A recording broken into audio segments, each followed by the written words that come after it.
A government watchdog says the Peace Corps is failing to do enough to protect volunteers from sexual assault. The percentage of women in the Peace Corps who say they've suffered a sexual assault rose to 38% in 2016. That finding came in an anonymous internal survey. In 2015, a whistleblower spoke to CBS This Morning about her belief there was a culture of victim blaming inside the Peace Corps. She said it prevented some sexual assault survivors from getting help. Her complaint launched a lengthy investigation. The results only recently became public. Currently, about 7,300 Peace Corps volunteers serve in 65 countries. Kris Van Cleave is outside Peace Corps headquarters in Washington, D.C., and joins us. Kris, good morning. Good morning. That Peace Corps Inspector General report found cases where the agency failed to provide a compassionate and supportive response to survivors of sexual assault. And that's despite the fact there were congressionally mandated reforms in place that were supposed to prevent a situation like this from happening. On my first day of teaching, that was when my sexual assault occurred. On your first day? My first day.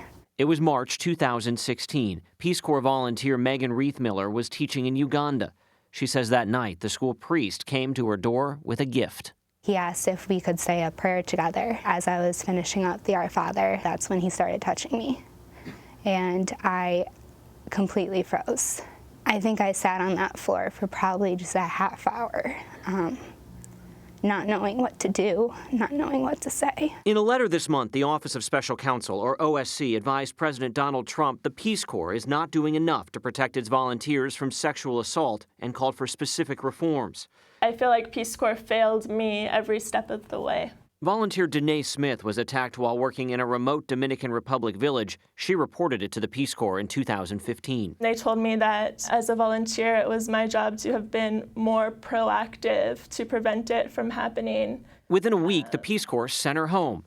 To date, we've heard from more than 24 former volunteers whose stories point to a troubling pattern. One the OSC wants to change. It's calling for better training for in-country Peace Corps host family members and co-workers who account for 16% of reported sexual assaults against volunteers. There were not appropriate boundaries. The person who attacked me was a fellow teacher. There was no training for him. There was no training for any of my fellow teachers at that school. The Peace Corps says that kind of training is not required by law. The OSC wants stricter employee screening rules, noting often volunteers accused of sexual assault are able to resign, avoiding punishment and any mention of the allegations in their personnel files. One such volunteer was even rehired by the Peace Corps. And citing a recent Peace Corps Inspector General report, OSC highlighted problems with the agency's response to a sexual assault. 14% of assaulted volunteers had to wait more than 4 weeks to get counseling, and some were limited in the number of sessions due to a misunderstanding of Peace Corps policy. Reithmiller was allowed only 6 sessions.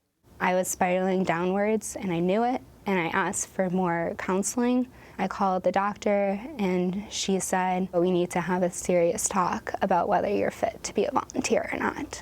Did you feel like they were blaming you for what was happening to you? 100%. Do you think the environment at the Peace Corps has improved in the 2.5 years? Sadly, no. Whistleblower Kelly Green was hired as the first Peace Corps victims advocate after Congress mandated reforms to how the agency responded to sexual assault cases in 2011. She says she was pushed out for trying to change the culture. Her 2015 whistleblower complaint prompted the letter from the special counsel. To continually hear on a recurring basis the same stories that follow the same theme shows that there's a real systemic problem within Peace Corps. The Peace Corps tells CBS This Morning it has made significant progress in recent years, having instituted more than 30 new policies aimed at reducing the risk of sexual assault to volunteers and doing a better job at responding to victims. Members of Congress shouldn't have had to get involved on this issue. Congressman Ted Poe, who authored the 2011 Peace Corps reforms, began working on a new bill requiring the Peace Corps to do more to protect sexual assault victims after our initial report.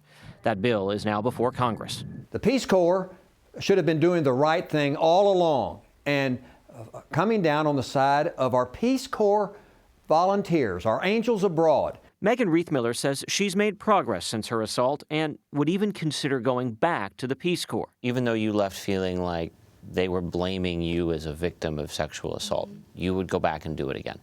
If they changed their policies and procedures, I would. Megan says she did report the assault to Ugandan police, but no action was taken against the priest.